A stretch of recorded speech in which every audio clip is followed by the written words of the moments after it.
আমাদের visual studio কোডে জাভাস্ক্রিপ্টটা দুই জায়গায় রান করা যায়। একটা হচ্ছে আমরা যদি console.log লিখি, যদি আমরা 35 লিখি, তাহলে আমরা যদি এটাকে Ctrl+S দিয়ে সেভ করি, তাহলে আমরা নিচে এখানে টার্মিনালে গিয়ে দেখবো হচ্ছে এখানে দেখো একটা জিনিস পাওয়ার শেল দেখাচ্ছে। আমরা পাওয়ার শেলটা চেঞ্জ করব, চেঞ্জ করে এখানে আমরা যে git scm ইউজ করছি তার এই git ব্যাশটা আমরা দিয়ে দিব। দিয়ে দিলে দেখো আমাদের এখানে একটা কালারফুল জিনিস আসছে। তো আমরা এখানে লিখবো নোড স্পেস, তারপর হচ্ছে ফাইলটার নাম test.js। এটা লিখে দিলে আমাদের এখানে আউটপুটটা দেখাচ্ছে। এখন দেখো আমাদের এখানে আমরা একটা আউটপুট দেখতে পারি এবং আমরা আরেকটা জায়গায় আউটপুট দেখতে পারি, সেটা হচ্ছে ডিবাগ কনসোল এখানে দেখতে পারি। এই জন্য আমাদের কি করতে হবে, ধরো এখানে একটা আমরা পাইপ দিয়ে দিলাম, দিয়ে আমাদের এখানে গেলাম, এই যে রান এন্ড ডিবাগ এখানে গিয়ে ক্লিক করব। ক্লিক করে এখানে লঞ্চ প্রোগ্রাম এখানে ক্লিক করতে হবে। ক্লিক করলে দেখো আমাদের এখানে আউটপুটটা দেখাচ্ছে। তো তাহলে আমরা দুইটা জায়গায় আউটপুট দেখতে পাচ্ছি। কিন্তু আমরা যদি যখন টার্মিনালে আউটপুট দেখি, ধরো আমাদের এখানে 5 দিয়ে দিছি, তখন কিন্তু আমাদের সেভ করতে হচ্ছে। এই যে দেখো একটা ফোটা দাগ আছে, সেটা থাকতেছে, মানে আমার এই ফাইলটা সেভ নাই। এখন আমার এটাকে Ctrl+S দিয়ে সেভ করতে হবে। Ctrl+S হচ্ছে শর্টকাট, ভিজুয়াল স্টুডিও কোডের শর্টকাট সিস্টেম। তুমি যদি ভিজুয়াল স্টুডিও কোডের কিছু শর্টকাট কি আছে এগুলো জানতে চাও, তুমি গুগলে চলে যাবা। গুগলে গিয়ে লিখবো হচ্ছে ভিজুয়াল স্টুডিও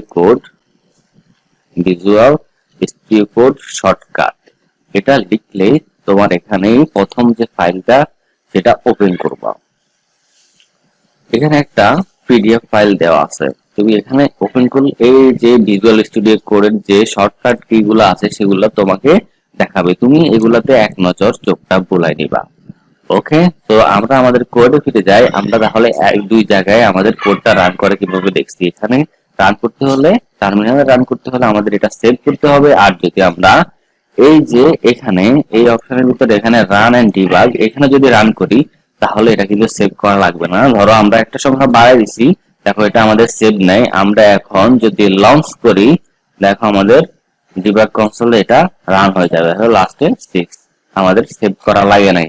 এখন তোমরা এই জিনিসটা কিন্তু প্রথম অবস্থায় পাবা না, প্রথম অবস্থায় এই জিনিসটা দেখতে পাবা না। এই জন্য তোমাদেরকে প্রথম অবস্থায় যদি না থাকে, তোমরা এখানে গেলে একটা জিনিস দেখবা, সেটা হচ্ছে রান এন্ড ডিবাগ নামে একটা অপশন দেখবা। তার নিচে দেখবো হচ্ছে create a JSON launch file বা create a launch JSON file, একটা লিঙ্ক দেখবা, সেখানে ক্লিক করবা। ক্লিক করলে তোমার কিছু অপশন আসবে, ওই অপশনের মধ্যে দেখবা নোড.js এবং দুই পাশে একটা ব্র্যাকেট দিয়ে লেখা আছে প্রিভিউ, নোড.js প্রিভিউ। ওখানে ক্লিক করে দিবা। ক্লিক করে দেওয়ার পর তোমাদের এরকম একটা জিনিস আসবে।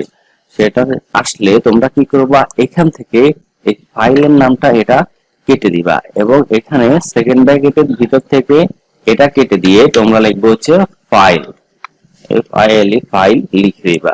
লিখে দিয়ে এটাকে Ctrl+S দিয়ে সেভ করবা। সেভ করে এখানে ক্রস করে দিবা। ক্রস করে দিলে তোমাদের এই জিনিসটা এরকম চলে আসবে। চলে আসার পর তোমাদের এই ডিবাগ কনসোলটা ওপেন হয়ে যাবে। তখন তোমাদের আউটপুটটা তোমরা এখানে দেখতে পাবা।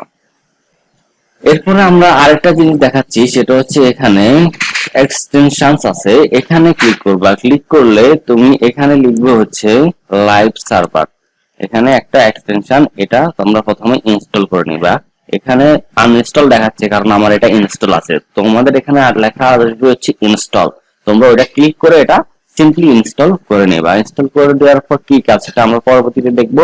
পরবর্তীতে আমরা আরো অনেক এক্সটেনশন ব্যবহার করব, অনেক এক্সটেনশন ইনস্টল করতে হবে, সেগুলো আমরা আস্তে আস্তে দেখাবো।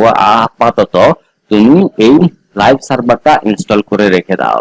সো আমাদের আজকের লেকচারটা এতটুকুই থাকলো। আল্লাহ হাফেজ।